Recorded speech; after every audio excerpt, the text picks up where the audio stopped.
Hi, this is April with the Heretical Heart. I want to talk about something that's been on my mind lately and I've been processing. And that is that all of us have something in our design that's built to help us grow, and how our design interacts with others that can be used to help them grow as well. But that growth is not always comfortable. And what I've found is that sometimes the thing that is one of your greatest gifts or assets is the most difficult to learn, to really understand and use. And I think that's by design. I mean, not necessarily human design, but yeah, human design, it's in the chart. But I think it's designed this way because this is just an aspect of where we are learning through our soul's curriculum in this lifetime. And I think that we're drawn to people who challenge or provoke that part of us because this is our learning opportunity. But in so many instances in life, we walk away from these interactions feeling like somebody has to be right and somebody has to be wrong. And when we do that, I think we miss the bigger picture. I think we miss the point. And I think that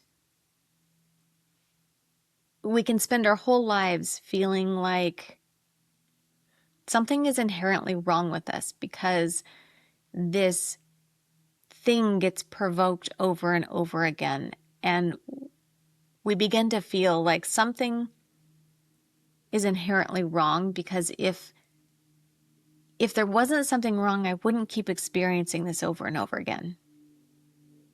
But I would challenge that thought because I think that it gets provoked over and over again because we are learning and we are refining what that thing is in our chart. So for instance, I will use myself because this is something I have been learning about myself. And this is through relationships. So I have a transpersonal karma. My profile is the 5-2, which means that I am learning through my relationships and interactions. And I also have the channel 63-4, which is from the head to the ajna, and it is a very logical channel, and it questions and it pressure tests through doubt to see what holds up, what is logical, what withstands the testing. And with that means that I do a lot of questioning. I question processes. I question why people do things the way that they do. I question why systems are the way that they are. I question everything. I question myself. Like, this is not just a process that I apply to other people or things, but I am doing this to myself all the time. I'm questioning to see, does it hold up if I do this again and again? And that's just part of my process. But I also understand that sometimes, just like maybe the channel 1762 or the 1858, which are often criticized for being judgmental or opinionated, because that's what those two channels are about, that we come off as bossy or know-it-alls, or like we know better than everybody. But when you really understand the energy of these channels, and I actually didn't see this in the 63-4 in my chart, especially for a very long time. And it was only through a recent interaction where somebody said something to me about always questioning them and doubting them. And it really kind of shocked me because I was like, I'm not questioning you. I'm not doubting you. I'm just curious. I'm curious about the process. I'm curious about why.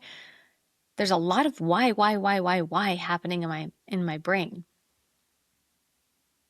But it's not about the person delivering it. right? It's not about the knowing that the person has.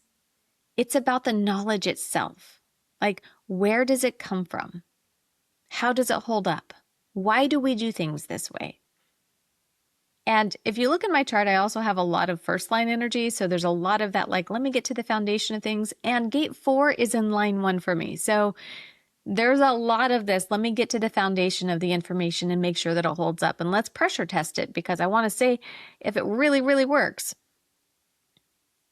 But how it was being received by this person was a judgment, which is not how it was intended at all. And it's not how I thought of it at all.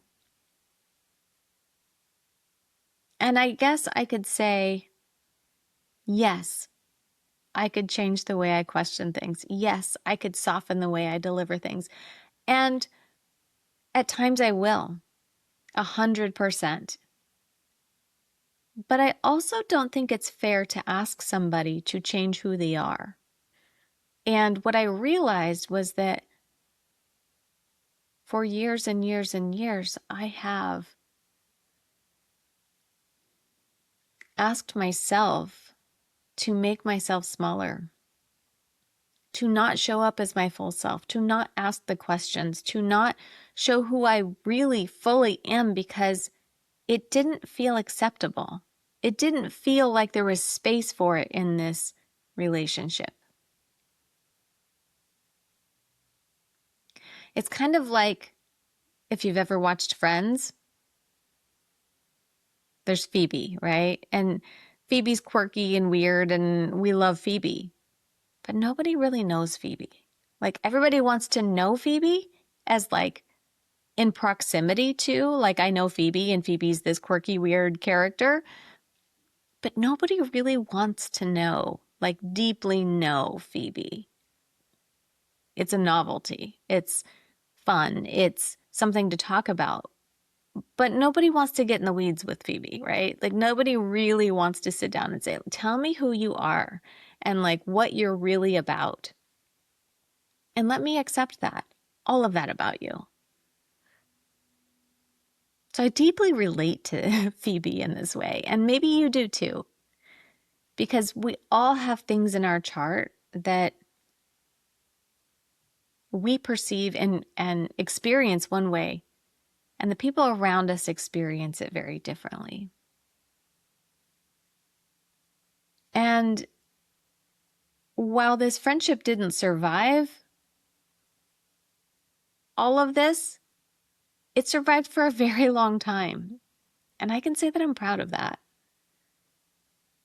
But I am at a point where I'm no longer willing to make myself smaller to make other people feel more comfortable.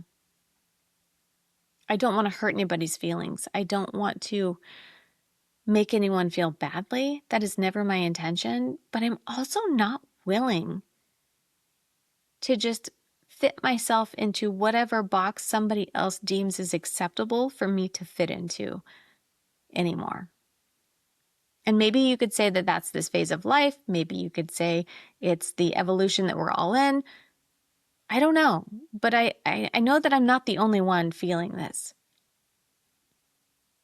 And I think that another thing that's interesting is that I'm really realizing that my chart is about leadership, right? I have the gate 7, line 5 as my conscious sun. But it's also about endings. Gate 42 is in my chart twice, and it's about closure and endings and being in the liminal space between and being okay with, like, letting things come to a natural end without forcing them into something they're not.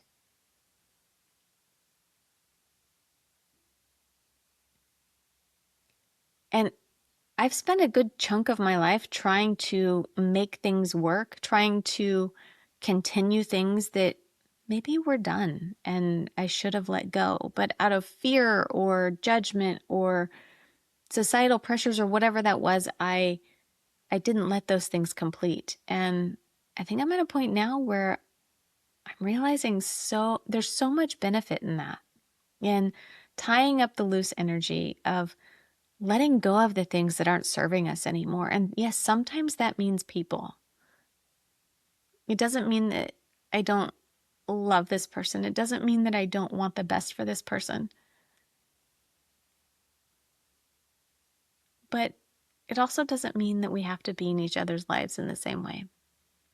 Because if we have to make ourselves something other than what we are, then what are we even doing? So I guess I share this because maybe you have something that you have experienced in life that feels similar.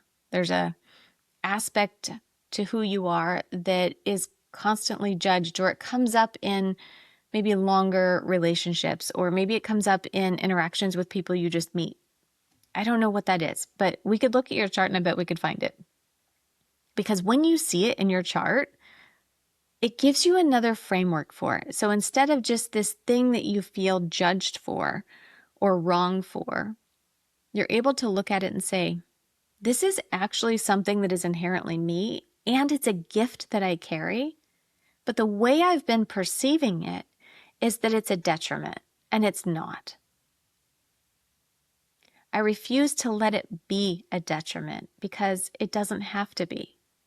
And when I recognize that both of these aspects, the endings and the pressure testing, the doubt, that logical channel, are what people come to me for with human design. People are in the liminal space. People are in between the identity of who they were and who they are becoming. And most people don't know how to stay in that space and let it unfold as it should. They rush through or they avoid. And I'm here to sit in that fire with you because we are forged in the fire. We come out stronger because of it. But if we just throw water on the fire, it's not the same. And this logic and doubt and pressure testing and questioning is also why people come to me, because I've been through all the things. I have tested all the things that I am working with my clients with.